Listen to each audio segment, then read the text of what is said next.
galera, começando mais um canal de Orion. Muito bem, meu nome é Marcos Mateus e estamos começando aqui mais um vídeo do Desvendando Mitos. Muito bem, hoje eu tô feliz e triste ao mesmo tempo, porque é um tema que eu gosto e é um tema difícil pra caramba pra fazer um vídeo, tá? Confesso que eu quis desistir algumas vezes, mas me esforcei porque eu acho que vale a pena compartilhar com vocês sobre reflexões que englobam esse tema, né? Acho muito complicado para as pessoas entenderem, quem não tem tempo de estudar, né? De ver como que funciona. Então, quero contribuir com esse vídeo aqui no Desvendando Mitos para tratar desse tema. E vocês votaram lá no Instagram e o pedido de vocês é uma ordem, né? Quem me segue lá no Instagram. Se você não segue, @Marcos_Faria21, beleza?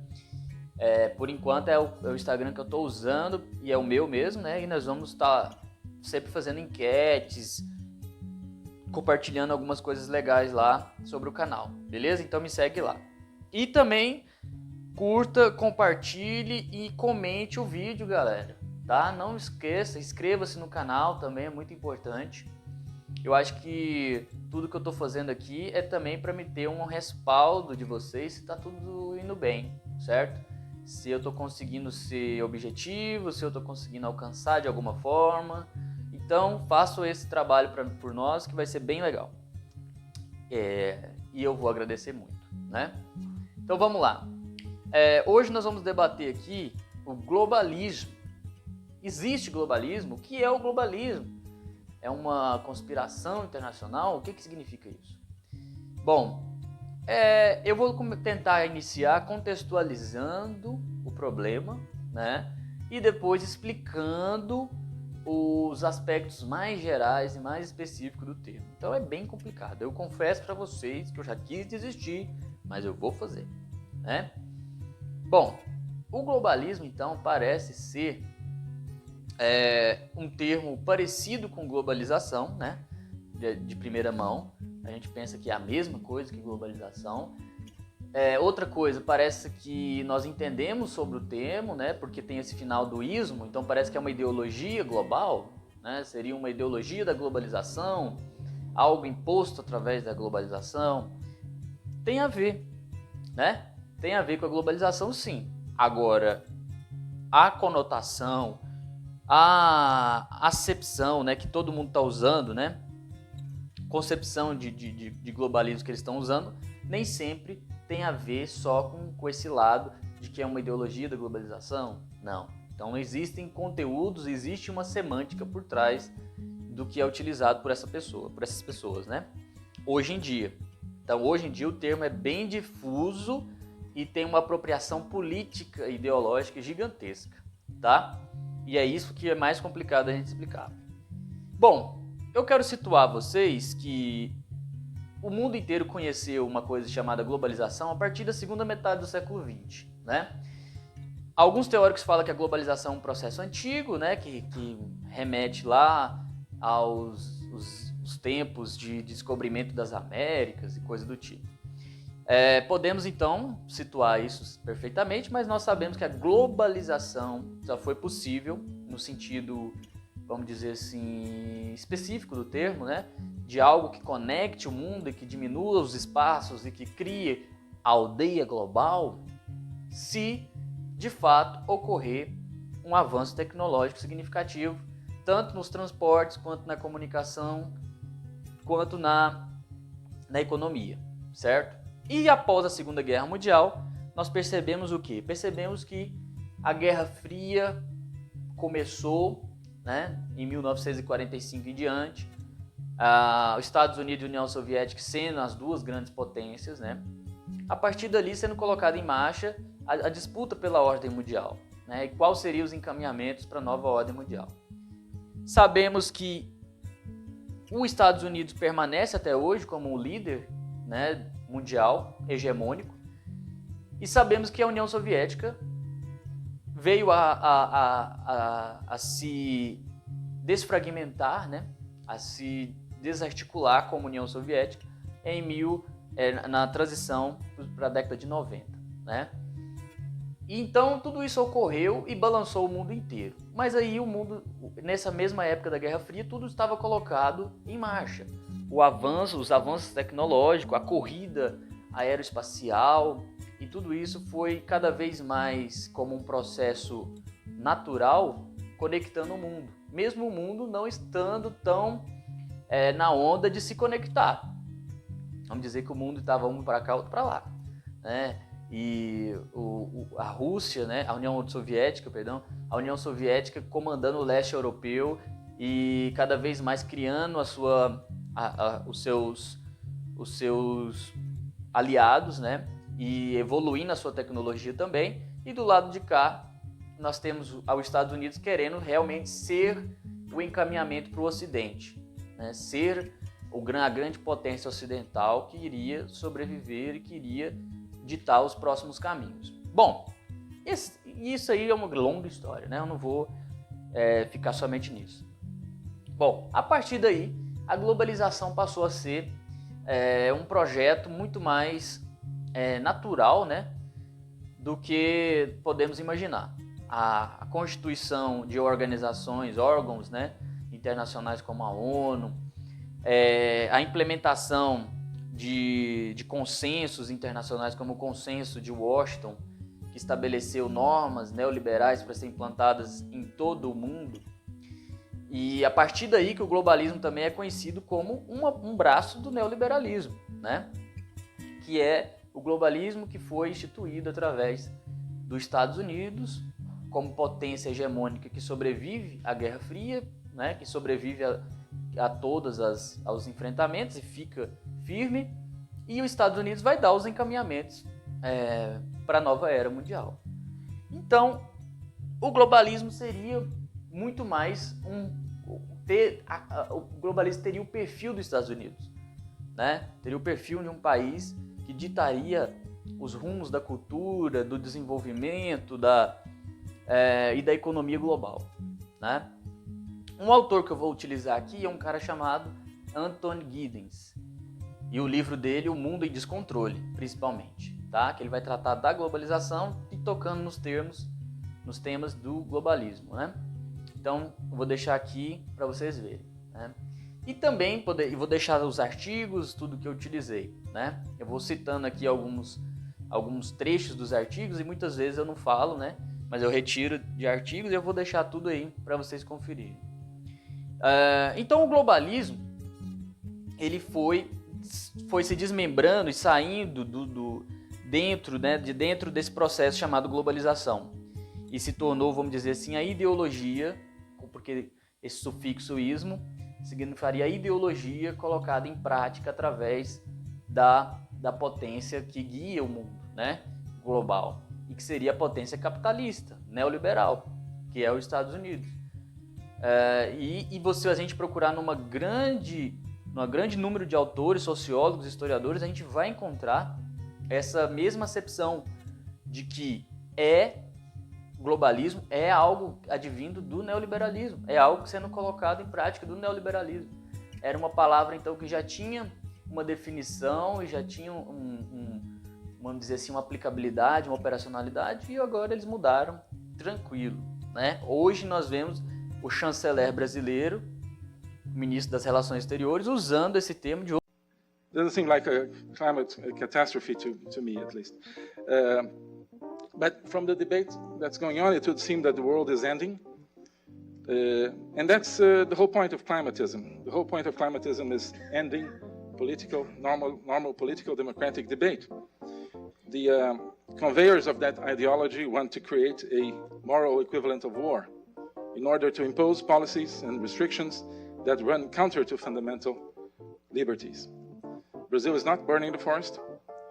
Fires are, on average, deforestation is responsible for only about 11% of CO2 emissions worldwide, and Brazilian deforestation is responsible for less than 2% of CO2 emissions worldwide.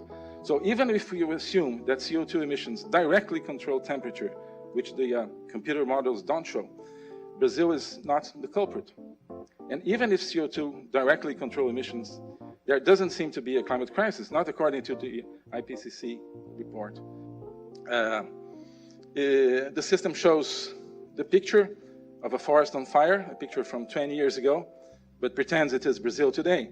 And people react, Brazil is bad, bad, lung of the world, that's invaded.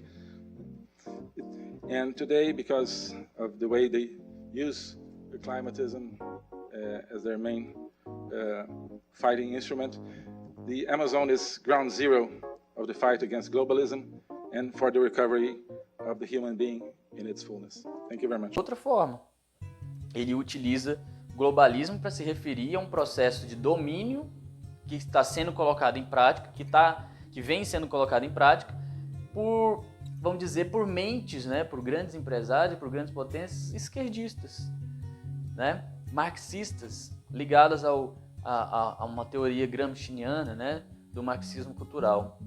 E ele acha que pautas como o ambientalismo, pautas como,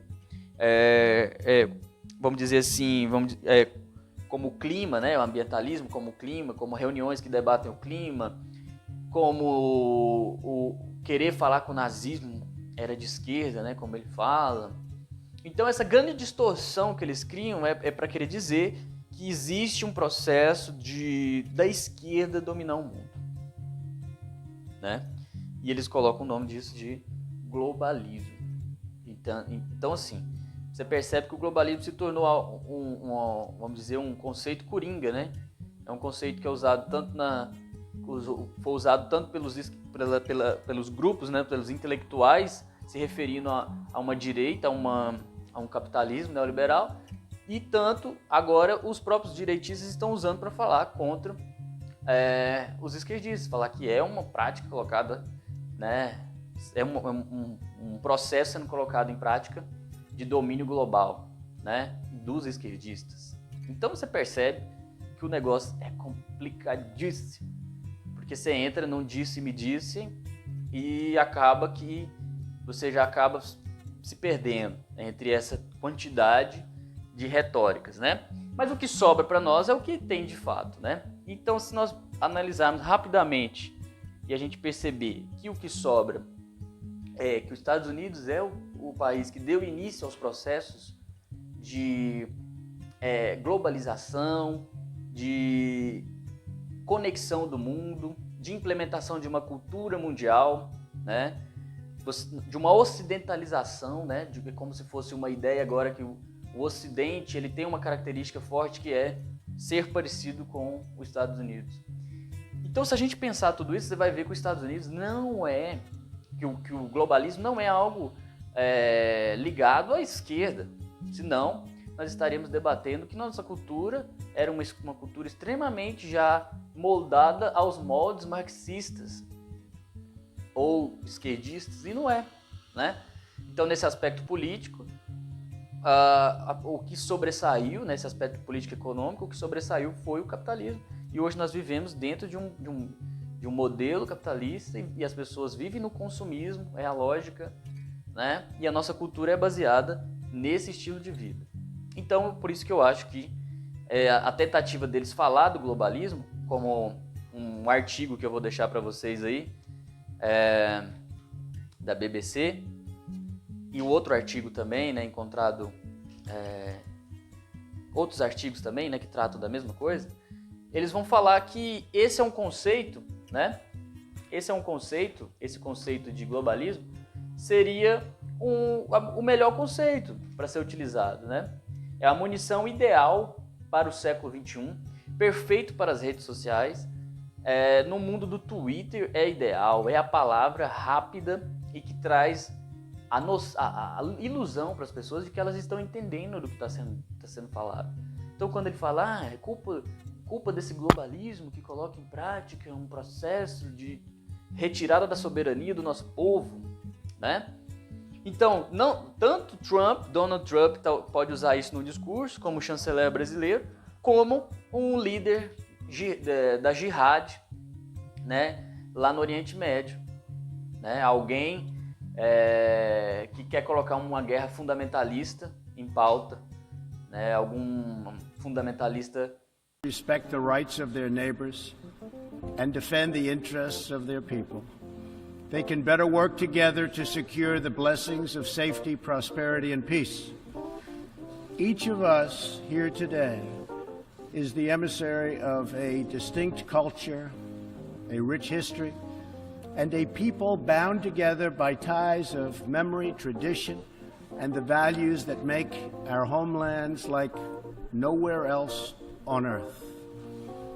That is why America will always choose independence and cooperation over global governance, control, and domination. I honor the right of every nation in this room to pursue its own customs, beliefs, and traditions. The United States will not tell you how to live or work or worship. We only ask that you honor our sovereignty in return. Lá do Oriente Médio, de algum dos países mais fundamentalistas que tem lá, né? Então, eles também condenam a ocidentalização, eles também condenam que os Estados Unidos marcha contra eles, né? Não só os Estados Unidos, como o mundo, impõe a cultura deles, né? Fala que mulheres têm o mesmo direito que os homens, e lá para eles a coisa já não é assim, né? Vende uma imagem que o mundo tem que ser esse mundo com direitos iguais, esse mundo que tem liberdades de ir e vir e não sei o quê. Para eles isso é horrível. Quebra a tradição e destrói, vamos dizer assim, dogmas que eles criaram, através de religião, através da sua cultura, né? Então você percebe que o globalismo para eles também é uma caricatura de algo ruim, né? E para o Trump também é. Aí que fica a ideia mais complicada da gente assimilar. Como que para o Trump também é. E aí nós percebemos que para o Trump, hoje ele quer levantar essa palavra e trocando a semântica dela, e aí ele tem grandes caras para assessorar aí, ele nessa pauta, né? Ele tem, vamos dizer, a Cambridge Analytica, grandes empresas de especialistas em análise linguística e propaganda, né? Eles sabem que alterar o termo globalismo para uma acepção de criar uma ideia de que existe uma conspiração mundial contra o governo e que, mesmo que as pessoas não entendam, ele pode falar isso, é muito bom para ele, né? Que ele vai estar lutando na cabeça dele contra os inimigos de fora, contra os inimigos externos, né? E todos esses países que querem, né, exaltar um líder e querem criar um revanchismo, uma beligerância, eles têm que exaltar a figura do inimigo de fora, né? Criando um inimigo de fora, exaltando o seu líder que está aqui lutando pela pátria.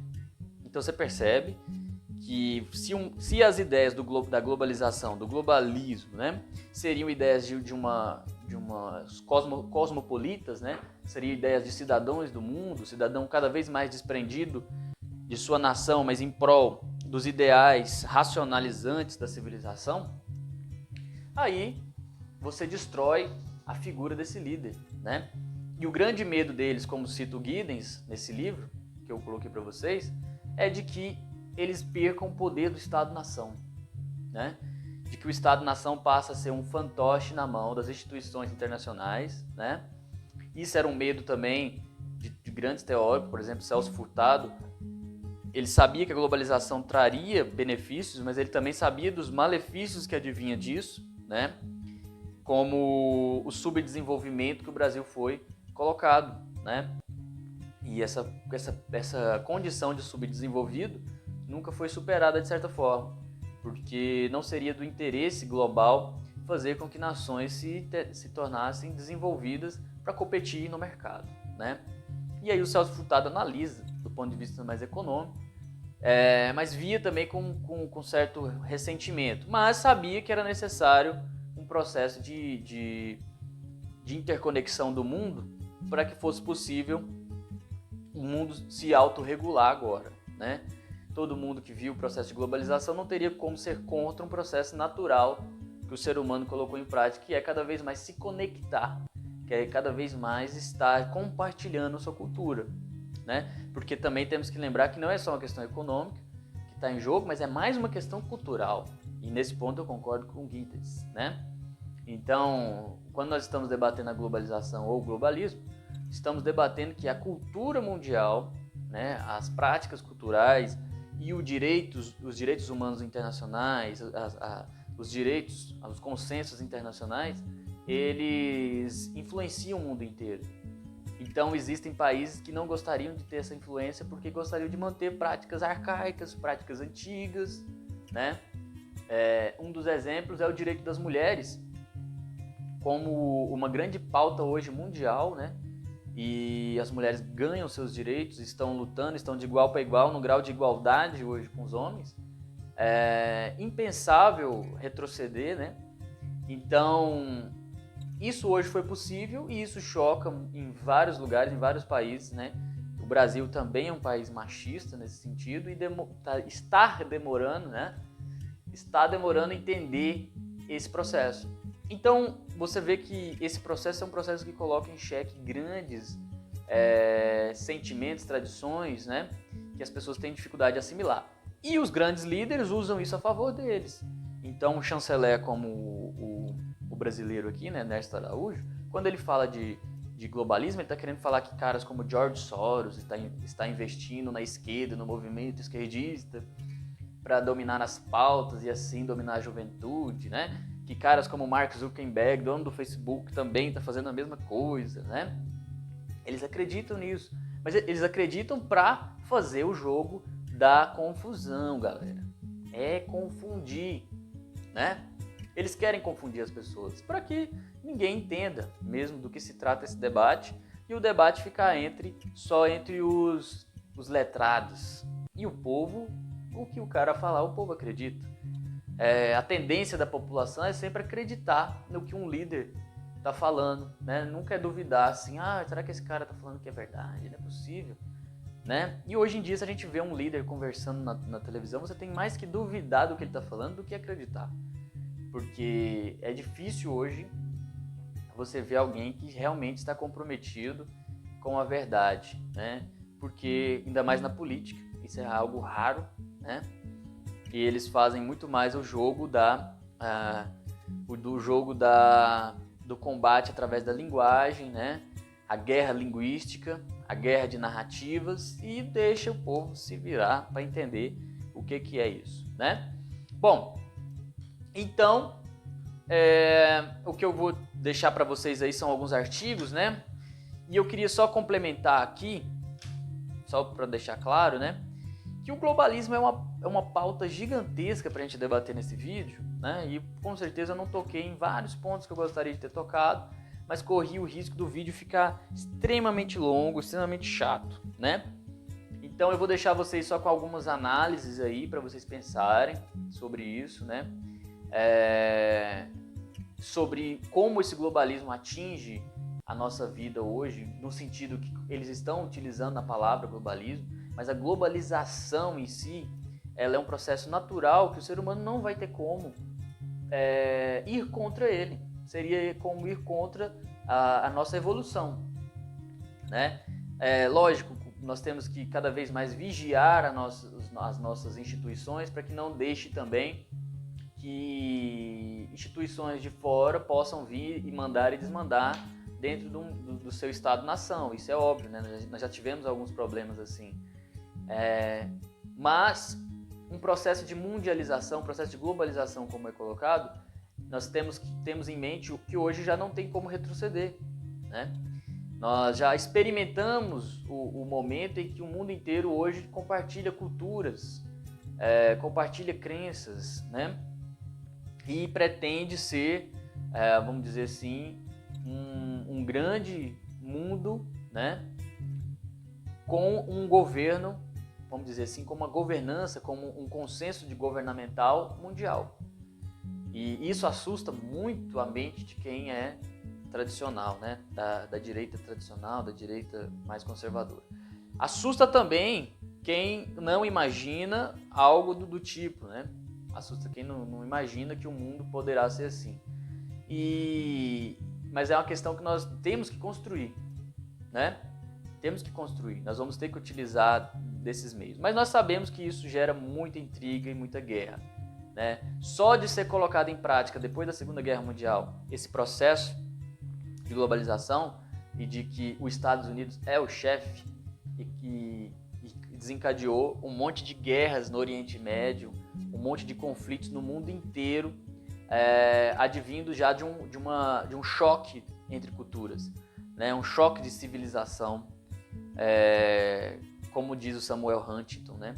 Um choque de civilização, um choque de culturas, né? Esse choque de culturas é inevitável nessa era e talvez é isso que impede o ser humano de desencadear um processo de uma sociedade mais organizada, com desenvolvimento de valores universais, também valorizando os valores da sua terra tradicionais, lógico, mas também conseguir ter valores universais, como nós já temos, para manter uma paz, para manter um convívio internacional tranquilo, né? Sem conflitos, né? Mas não é isso que a gente vê. Nós vemos conflitos e os Estados Unidos, por exemplo, como o líder, né, do mundo, no sentido hegemônico, ele não fica satisfeito com a paz sem vencedores, né? É igual a paz sem vencedores, que no sentido do final da Guerra Fria até hoje, eles acreditam que foi uma paz sem vencedores, né?